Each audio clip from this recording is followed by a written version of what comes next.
The Denver Broncos just got even better news in free agency. The NFL salary cap is going up, which means teams will have more money to spend.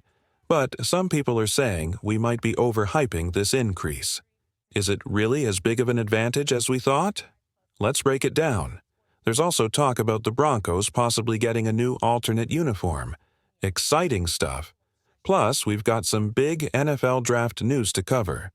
Now, Andrew Mason, a well-known Broncos reporter, recently said that this salary cap increase isn't a huge deal because every NFL team is getting more money, not just the Broncos.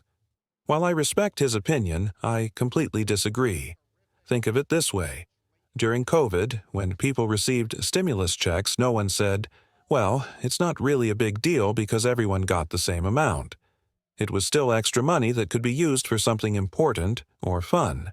For the Broncos, this extra cap space is even more valuable because they've already taken care of key positions.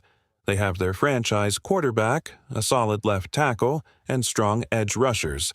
That means they don't have to spend big money on those positions, giving them more flexibility in free agency.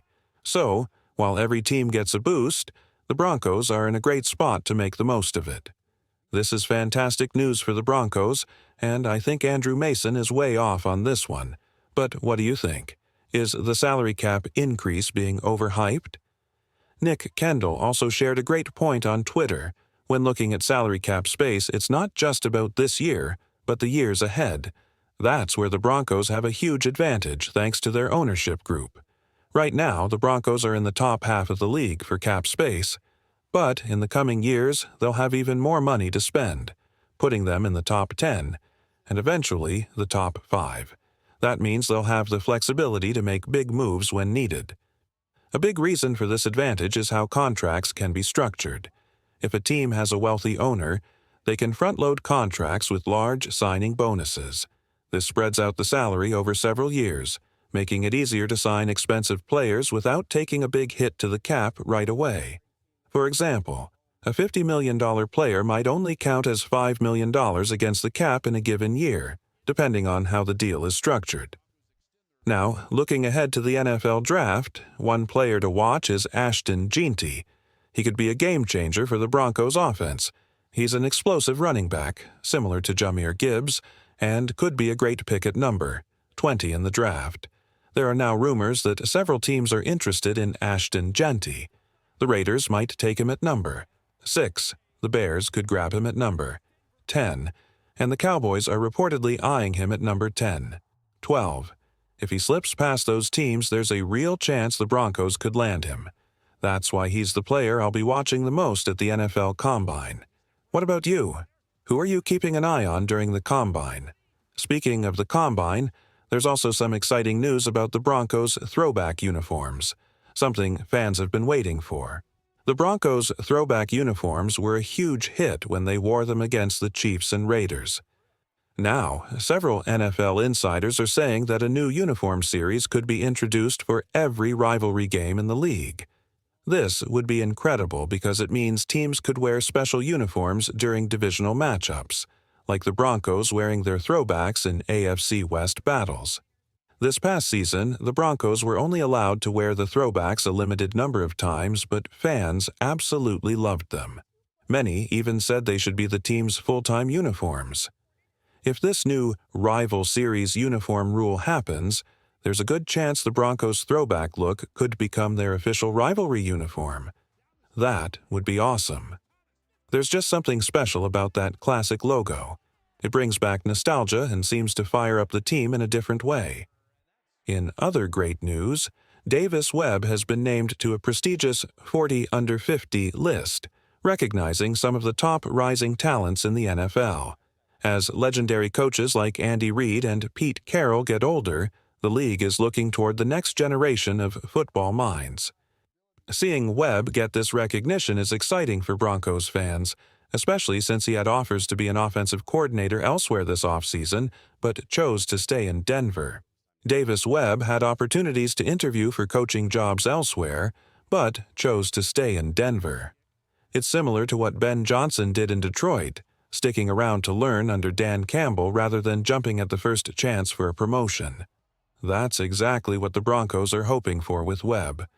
Last season, he helped Russell Wilson perform at his best, and now he's expected to develop Bo Nix into a potential Rookie of the Year candidate. That's a huge win for the team.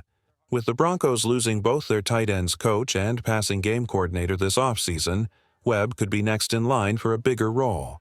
Don't be surprised if he's named the new passing game coordinator and maybe even an offensive coordinator in the future. Keeping him in Denver as long as possible would be a big advantage. Another interesting update comes from Sean Payton's recent interview with Kay Adams. He said the Broncos are better at wide receiver than people think. Some fans believe this could be a smokescreen to throw off other teams in the draft, making them think the Broncos aren't looking for a receiver, only to surprise them later. But advanced stats back up Payton's statement. Courtland Sutton was one of the most clutch wide receivers on third down last season. With young talent like Devon Veal, Troy Franklin, who had a breakout playoff game, and Marvin Mims, Payton might not be bluffing after all. The Broncos' receiving core could be stronger than many realize. Sean Payton has made it clear he's confident in the Broncos' wide receiver group. But beyond that, one of the biggest improvements under Payton has been something just as important: keeping players healthy. Before we dive into the latest updates, make sure to subscribe to the channel, like this video, and hit the bell icon so you never miss out on breaking Broncos news. Your support helps us bring you the best content, so don't forget to smash that like button. Now, let's get into it. We always hear that the best ability is availability, and it's true. A team can have elite talent, but if those players are constantly injured, it doesn't matter. Payton has completely changed the culture in Denver, and the numbers prove it. A chart from Mike Kay shows how much of each team's salary cap was lost due to injuries. Last season, the Broncos ranked as the 6th healthiest team in the NFL. The year before that, they were 13th. But just a couple of years ago, the team had a staggering $67 million tied up in injured players. It's nearly impossible to win when so much of your cap is sitting on injured reserve. Now, things are different. The Broncos have plenty of salary cap space, not just for this season, but for years to come. They have their franchise quarterback, a coach who keeps players on the field, and one of the best front offices when it comes to drafting talent. Broncos country has a lot to be excited about. Now, things are different. The Broncos have plenty of salary cap space, not just for this season, but for years to come. They have their franchise quarterback, a coach who keeps players on the field, and one of the best front offices when it comes to drafting talent. Broncos country has a lot to be excited about.